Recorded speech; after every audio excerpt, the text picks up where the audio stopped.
Boa tarde. Prazer revê-los. Eu gostaria de, então, anunciar que aceitei formalmente o convite da presidenta Dilma para a presidência da Autoridade Pública Olímpica. O nome será enviado pela presidente ao Senado Federal, que vai analisar e votar a indicação do nome. Evidentemente que, em função disso, a possível confirmação, né, dar-se-ia em caso de aprovação pelo Senado, que é um processo que eu já conheço, né, já também na minha posição anterior. Processo democrático, importante, que sempre tive grande satisfação em participar dos debates do Senado. É um projeto importante para o país, na medida em que a Olimpíada é uma concretização de uma evolução do país, não só do ponto de vista econômico, da capacidade financeira de montar a Olimpíada e construir toda a infraestrutura para isso, capacidade organizacional de montar um projeto desta complexidade e desta magnitude, atendendo às especificações rigorosas do Comitê Olímpico Internacional, e é um projeto público interessante, porque é uma multiplicidade de obras com uma data fixa para não só a inauguração, como o efetivo funcionamento. Então, é o tipo de obra em que não há atraso. Não é aceitável, possível existir atraso. O que, em qualquer lugar do mundo, é um desafio importante que mostra a capacidade de execução do governo e do país. Um outro aspecto da maior importância é o fato de que o Brasil, sendo federativo, é um projeto do governo federal, do governo estadual e do governo municipal. Isto é um projeto que envolve um grande número de órgãos federativos. De transporte, de segurança, de estrutura de jogos, de preparação, da cidade do Rio de Janeiro, um desafio enorme, evidentemente, para a municipalidade do Rio, para a Prefeitura do Rio, para o governo do Rio de Janeiro, para o governo federal. Então, a função da autoridade olímpica é exatamente coordenar os esforços das três esferas de governo, e assegurar de que a Olimpíada seja o sucesso que todos os brasileiros esperam. E que o mundo espera, porque isso será uma demonstração clara, simbólica, visual, da capacidade do Brasil, de fato, de ocupar esse novo lugar que o Brasil hoje tem no mundo, não só do ponto de vista econômico, do ponto de vista político, isto é, um país que, de fato, alcançou uma nova estatura. E a experiência mostra que, com outros países, isto é um projeto que muda, de fato, em termos factuais, a posição e a percepção sobre o país. Outro aspecto muito importante é a cidade do Rio de Janeiro. A experiência mostra que a Olimpíada tem capacidade de transformar a cidade, do ponto de vista urbanístico, do ponto de vista social, do ponto de vista de integração, de obras e também de atendimento a comunidades carentes, na medida que a Olimpíada é um mobilizador de esforços da maior importância, e nós já estamos vendo isso, inclusive, uma demonstração disso no próprio Rio de Janeiro. Mas esse é o caso de diversas cidades que sediaram a Olimpíada. Portanto, me sinto honrado com o convite da presidente. Não vou poder falar muito, além do fato de que o nome será submetido ao Senado Federal. Por respeito ao Senado, evidentemente, vamos conversar um pouco, mas eu não vou poder me estender em muito detalhe do que vai ser feito em todo o processo de montagem ainda está em andamento. Tudo bem, presidente. Tudo bem. Eu queria saber do senhor se ao longo do tempo que o senhor que o seu nome vem sendo ventilado para comandar a autoridade olímpica, eu vi algumas mudanças na medida provisória que o governo enviou ao Congresso. Ela saiu de lá bem diferente do que quando entrou. O senhor acha que ela está melhor agora, como funcionamento, como organograma, pelo que o senhor vai poder fazer, ou era melhor antes? Eu queria que o senhor fizesse uma análise também dessas mudanças, se for possível. Eu acho que a medida provisória foi aperfeiçoada. Eu participei de muitas das discussões, né, referentes à evolução e aprovação da medida provisória. Eu acho que ela foi, sim, ela foi aperfeiçoada e ela coloca a Autoridade Pública Olímpica num lugar onde ela, de fato, deve estar, que é uma coordenadora dos esforços e dos trabalhos das diversas entidades federativas, né? Um fórum de discussão e aprovação da carteira de projetos olímpicos e depois de monitoramento, e um dado da maior importância, que é, evidentemente, a entidade que vai estar sendo a interlocutora principal com os órgãos federais que estarão envolvidos no projeto, e, evidentemente, existe uma questão muito importante, porque os recursos federais serão muito importantes nesse projeto. Portanto, foi uma evolução positiva, não há uma mudança substancial. Se você analisar as duas propostas de medida provisória, na realidade, são pequenos aperfeiçoamentos, a essência é exatamente a mesma. Presidente, boa tarde. Breno, da Folha de São Paulo. A gente vem observando uma demora da presidenta Dilma Rousseff, enfim, de definir as nomeações de segundo escalão para cargos estratégicos. A APO, na prática, são 181 cargos, né? Enfim, na prática, é um novo ministério dentro do governo, com uma atribuição muito estratégica e com uma movimentação de recursos muito grande, que evidentemente atrai disputa para a ocupação desses cargos. Eu queria saber duas questões. Primeiro, o prazo que o senhor, enfim, definiu com a presidenta Dilma para, enfim, preencher esses cargos da APO, e como que vai se dar a definição disso, enfim, se o senhor está preparado para pressões, inclusive do seu partido, PMDB, para ocupar alguns cargos aí na primeira linha da APO. Em primeiro lugar, é importante mencionar que a indicação do nome do presidente da APO ocorre nesse momento por uma razão muito simples. Né? Por que não ocorreu? Alguns me perguntam por que não ocorreu em dezembro, em novembro, ou seja, no começo de janeiro, por uma razão muito simples. A APO foi aprovada, a medida provisória foi aprovada agora. Então, a Constituição, na realidade, da APO, ela agora sim está definida. Evidentemente, tem ainda um processo ainda para terminar, ainda em diversos níveis da federação, para completar o processo. Mas, de qualquer maneira, somente agora se pode definir, inclusive, qual é o cargo. E, portanto, somente agora que foi feita esta formalização e aceitação do convite. O segundo aspecto muito importante é a questão do preenchimento de cargos. Quer dizer, essa questão de pressões políticas, etc., isso é normal, isso acontece em qualquer esfera de governo, em qualquer lugar do mundo, mas, evidentemente, eu tenho já uma certa experiência e tradição nisso, já depois de 8 anos no Banco Central, onde, na medida em que existia um desafio importante, estratégico, técnico para o país, nós pudemos administrar dentro de critérios rigorosos na escolha dos melhores profissionais para as diversas áreas. Por quê? Porque este é um projeto, de novo, desafiador. É um projeto que tem um prazo determinado e muita complexidade. Então, os profissionais terão que ser profissionais de qualificação técnica e de gestão de primeira linha e em condições de entregar a obra no tempo e nos prazos indicados. De novo, dentro da responsabilidade da APO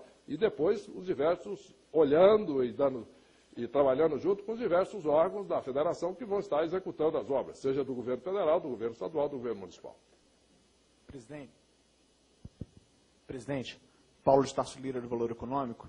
Queria fazer 2 perguntas para o senhor. A primeira, o governo está estudando incluir em alguma MP em tramitação do Congresso sugestões de alteração da lei de licitações para se agilizar as obras da Copa e da Olimpíada. O senhor está acompanhando essa discussão, uma flexibilização maior da lei 8666, e lá no Congresso foi sugerido o nome do deputado Eduardo Cunha para integrar essa comissão.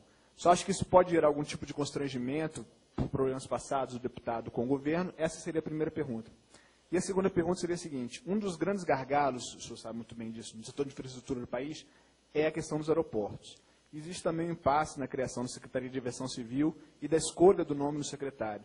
O senhor sabe se evoluiu isso, o nome dos Rossano Maranhão, que estava sendo cotado, continua sendo cotado, e qual a importância da secretaria para um evento como Copa do Mundo e para um evento como a Olimpíada?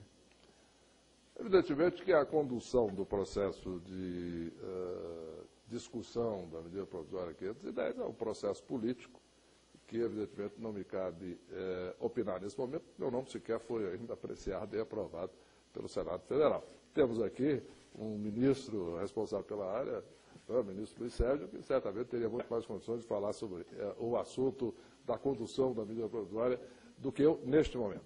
Em relação à questão dos aeroportos, não há dúvida que os aeroportos são condição absolutamente fundamental, aeroportos estruturados, etc. Não há dúvida que a Secretaria de Aviação Civil tem uma importância estratégica de grande magnitude e de importância, né, para o país e para a Olimpíada, além da Copa. E tenho certeza absoluta de que a escolha será a melhor possível e tenho confiança de que o país vai ter as instalações aeroportuárias necessárias para esses eventos e para isso temos a presidenta Dilma Rousseff fazendo as escolhas adequadas no momento certo. Só mais duas perguntas. Tem o Diogo aqui e o Thiago. Tem outro já selecionado? Não, desculpa. Boa tarde. Boa tarde, presidente. Sobre o senhor falou que não houve tantas mudanças em relação à MP, que saiu daqui a MP 503, mas a APO perdeu mais de 300 cargos nessa mudança, não vai ter mais Rio 2016. Na prática, o Conselho Público... A segunda parte foi não vai ter mais o quê? A estatal Rio 2016. O senhor não sente que a Autoridade Pública Olímpica perdeu o poder, já que o Conselho Público Olímpico está com o poder de decisão de licitações e tal? E a segunda questão, essa é mais técnica mesmo, é só se, junto com a nomeação do senhor, a presidente já sancionou o PLV, já sancionou a lei que cria a Autoridade Pública Olímpica, e se houver algum veto? Duas questões aí importantes. Em primeiro lugar, a empresa não era vinculada àquela empresa criada pela MP anterior, a Empresa Brasileira de Legados Esportivos, não era vinculada à Autoridade Pública Olímpica. Essa era vinculada ao Ministério dos Esportes. Está certo que seria um dos órgãos executores. Não há dúvida que o governo federal vai executar uma parte das obras, assim como a prefeitura vai executar grande parte das obras, o governo do Estado, e, evidentemente, o governo federal vai montar a estrutura adequada. A Autoridade Pública Olímpica, ela coordena, aprova o trabalho de todos esses órgãos, monitora, e etc, etc, etc. Ela está muito clara na lei. Resumo, não houve nenhuma perda nesse sentido, na medida que se reestrutura de uma forma diferente a parte executiva do governo federal e, mais uma vez, isto não era vinculado, essa empresa não seria vinculada à Autoridade Olímpica. Em relação aos cargos, não há dúvida de que existia um dimensionamento de cargos prevendo um trabalho até 2016, me parece extremamente razoável que houve, então, uma racionalização visando a adequar a Autoridade Olímpica para exercer o trabalho dentro do horizonte previsível dos próximos anos. Evidentemente, se no futuro existir necessidades concretas, sempre se deverá discutir o assunto. O importante é que o dimensionamento está adequado para que a Autoridade Pública Olímpica possa executar o seu trabalho dentro dos próximos anos. Eu não tenho informação específica sobre essa pergunta. Presidente, deixa eu fazer uma pergunta aqui. Então eu queria complementar. Presidente, boa noite. É o Thiago Paris, do Correio Brasiliense. Eu queria saber, bem objetivo, o senhor acha que, para entregar as obras necessárias para as Olimpíadas de 2016, é preciso um regime especial de licitação ou não? Posso complementar, presidente, já que ele vai encerrar? A sua escolha é por causa da sua interlocução com o mercado externo? O senhor tem bastante trânsito, esteve à frente na presidência do Banco Central. O senhor vai utilizar disso que o senhor teve, desse trânsito internacional, também na Autoridade Pública Olímpica? E como é que vai ser essa sua relação com o investimento, com o investidor estrangeiro e recursos para a APO? Como é que vai ser a administração? De onde vão vir esses recursos? São recursos do Tesouro Nacional? Em relação, em primeiro lugar, ao regime de licitações, não há dúvida que esta foi a avaliação dos técnicos do governo federal envolvidos nesse estudo durante um longo período. Este não é um projeto que nasceu nos últimos meses, esse é um projeto que nasceu desde a candidatura do Rio de Janeiro, né? E não há dúvida de que tudo isso faz parte de toda uma série de experiências e aprendizado com outros países. Mas, evidentemente, isso é uma decisão soberana do Congresso Nacional, né? Em relação à sua pergunta sobre a questão da minha experiência, não há dúvida de que, suponho que a escolha da presidenta Dilma, ela se deu em função das qualificações e da experiência pessoal de gestão, não só no Banco Central como autoridade monetária, mas toda uma carreira anterior de 30 anos também internacional, onde eu tive a oportunidade, certamente, de adquirir muita experiência e trânsito também com investidores nacionais e estrangeiros, e também com órgãos esportivos, de outra forma. Por exemplo, eu participei de grande parte do esforço para conseguir a eleição do Rio de Janeiro como sede da Olimpíada. Eu participei, primeiro, da apresentação do Rio de Janeiro para o Comitê Técnico do Comitê Olímpico Internacional, que esteve no Rio de Janeiro, uma etapa preliminar, para a apresentação ao Comitê Olímpico inteiro em Lausanne, e para a apresentação final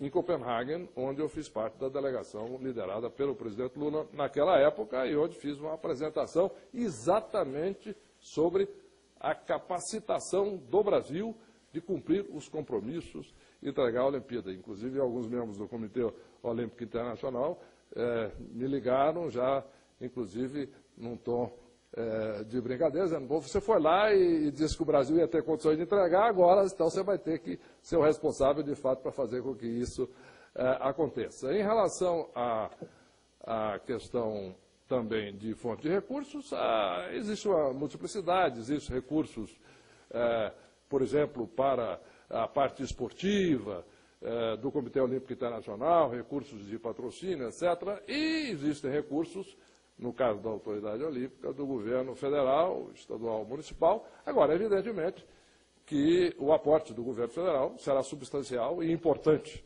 para o projeto, né? Existe ainda um orçamento que eu vou analisar com cuidado, de novo, depois de aprovado, se aprovado pelo Senado Federal, aí sim eu vou entrar nesse tipo de detalhe. Para finalizar, gostaria de dizer que é sempre uma satisfação muito grande estar envolvido num projeto tão importante para a cidade do Rio de Janeiro, uma cidade onde eu fiz lá o meu curso de mestrado, onde eu comecei a trabalhar no Rio, aliás, foi o meu primeiro emprego, e onde eu tenho residência também há muitos anos, há quase 30 anos.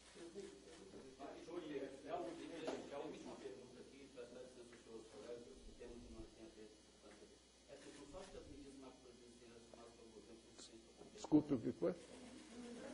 Você falou tão rápido, não... Calma, pode falar.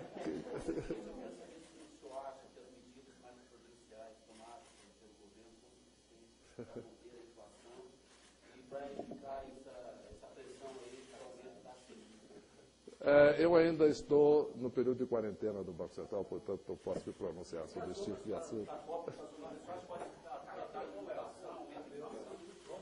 Obrigado.